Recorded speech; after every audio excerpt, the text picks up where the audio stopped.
Square dx ये लिखा है। अब ये करेक्ट आया तो मुझे का बतावा है कि कभी भी तुमका 1 प्लस एक्स स्क्वायर दिखाए तो एक्स बराबर का माना जाए, 1 माइनस एक्स स्क्वायर दिखाए तो एक्स बराबर का माना जाए, और एक्स स्क्वायर माइनस 1 दिखाए तो एक्स बराबर का माना जाए। सारी कंडीशन बताई गई है। एमा बतावा है कि अगर 1 प्लस एक्स स्क्वायर दिखाए तो एक्स बराबर tan t या tan थीटा मान लो। अगर ये cos भी मान सकती हो, 1 माइनस एक्स स्क्वायर दिखाए तो एक्स बराबर sin t या cos t माना जाए, और अगर एक्स स्क्वायर माइनस 1 दिखाए तो एक्स बराबर sec t या cos t माना जाए। ऐसी चीजें माने बताई।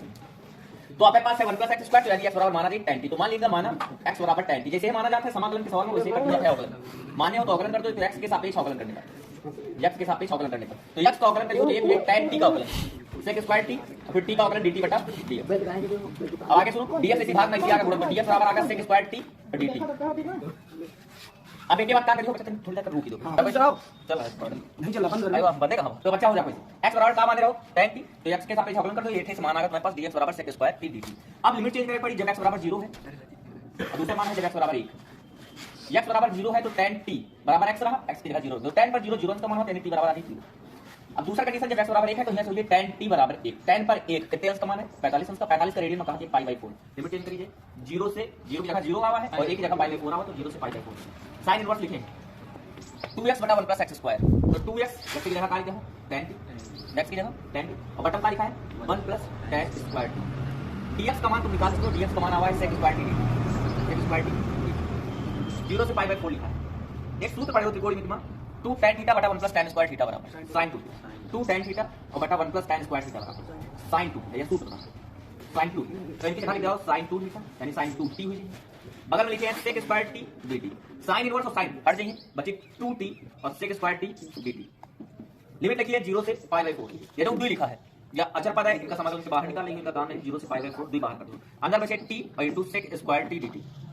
दो जने हैं प्रथम इनटू द्वितीय, एक इनका प्रथम माने पड़ी, एक इनका द्वितीय, तो त्रिकोणमिति का द्वितीय माने पड़ी और जो बीजगणितीय फलन का प्रथम माने पड़ी।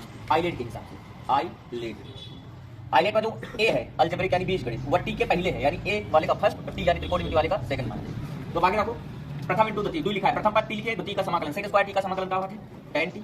लिमिट लगा दीजिए 0 से π/4 माइनस प्रथम पद द्वितीय का समाकलन माइनस पूरे का समाकलन, प्रथम का अवकलन तो t का अवकलन का होगी 1 और द्वितीय का समाकलन tan t का sec स्क्वायर t का समाकलन का होगी tan t dt। लिमिट लगाते हो 0 से π/4 और जो 2 बाहर गुणन रहा वह यहां के साथ रही और यहां के साथ रही।